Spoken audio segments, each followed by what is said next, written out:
आसंता काली 51 कुंडीय गायत्री महायज्ञ टुकला ठारे अनुष्ठित होगाकू जाउछि। एने आज जोरसोर रे टुकला ठारे प्रस्तुति करा जाइछि। एने आसंतु आमे जो कमिटीर आयोजक मान बंधु मान अछंती तांको सहित आमे आलोचना करिबा। सर काली आपनकर टुकला ठारे 51 कुंडीय गायत्री महायज्ञ हेबाके जाउछि, केते प्रस्तुत होचे काना होचे केन अनुसार हेछि साटी कहंतु। बहुत बहुत धन्यवाद आज्ञा। आ मोर ना होछि केतन सिंह बारिक आ मुई 3टा जिलार उपजोन प्रभारी जेने कि नुआपड़ा उपजोन प्रभारी बोलसन। मोर अंडर रे माने बलांगीर कलाहांडी और नुआपड़ा 3टा जिला अच्छे। तो एटा खाली आमे गोटे गोटे माने गुरुदेवकर आशीर्वाद गोटे गोटे आमको दायित्व दिया होइछि आ दायित्व भार आमे संभालमु बोली करी आज आपण माने जेन देखुछन ये निर्माण काम चली छे। टेंट ऑलरेडी गड़ा हो सारा ना, सियाड़े भोजनालय भी प्रस्तुत हो सारा ना, एबे आमर मंच साजसज्जा चली छे। आउ एटा आमर 51 कुंडीय गायत्री महायज्ञर पूर्व प्रस्तुति माने भूमि पूजन माने जेनटा कि आमे शुभ स्तंभ माने आमर कलाहांडी भाषा रे कहसु जे एटा नपड़ा भाषा रे शुभ स्तंभ गाड़मु बोली करी। तो एटा तार भूमि पूजन एवं शुभ स्तंभ स्थापन करा जिबा। ता सहित आमे देव दंपति सम्मिलन करमु। आमे माने स्वामी स्त्री घर परिवार के केंता करी आमे गठन करमु।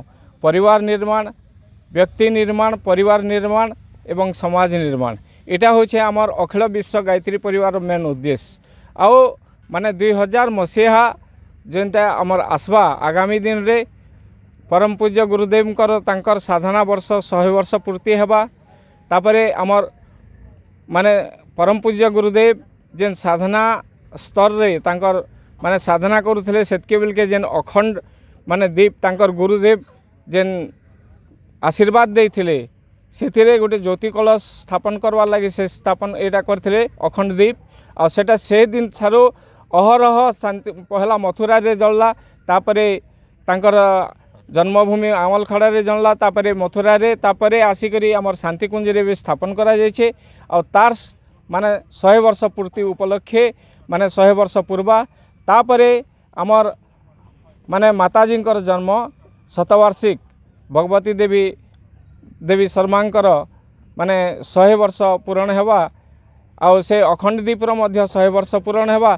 तार माने दायित्व के नहीं करी आमे एटा घरे घरे सारा विश्व रे माने गायत्री माध्यम रे यज्ञ पिता माध्यम रे गायत्री मंत्र माध्यम रे आमे घरे घरे जाई करी तार स्थापन करमु। आओ आमे समस्ते माने लोकंकर विचार शक्ति को बदलाई देबार अछि। वर्तमान आमर माने लोकंकर मन रे विचार कुविचार ग्रास करिछि। तेणु गायत्री मंत्र रे एमित की चमत्कार शक्ति अछि। गायत्री मंत्र को आपण बार बार धारण करवार था उच्चारण करवार द्वारा आपणकर विचार शक्ति परिवर्तन हो जाए। माने सेटा साइंटिफिक रीजन भी अच्छी, सेटा बुझाइले बहुत समय लागिवो। किंतु ताकू आमे जे कोनोसी माने धर्म निरपेक्ष रे आमे समस्ते पालन करिवार कथा। आमे जो भगवान की भी पूजा करूँ किंतु घरे घरे आमे गायत्री मंत्र पूजा करबा पई गायत्री जप करबा पई आमे माने समस्त को निवेदन करूछु। और तारी माध्यम रे काली की आमर भूमि पूजन हेबो और पूर्व प्रस्तुति तैयारी हेबो। एठी माने हराहरी आमर 500 जोड़ी नहीं 2100 दबन 2100 हां आज्ञा कहन तो केते जोड़ी आपन करिनो पूजा पाइबार केनता इटा हिचे और भोजन केते लोकर व्यवस्था होजी। आज तो मु कहबी समस्त को मोर तरफ नमस्कार।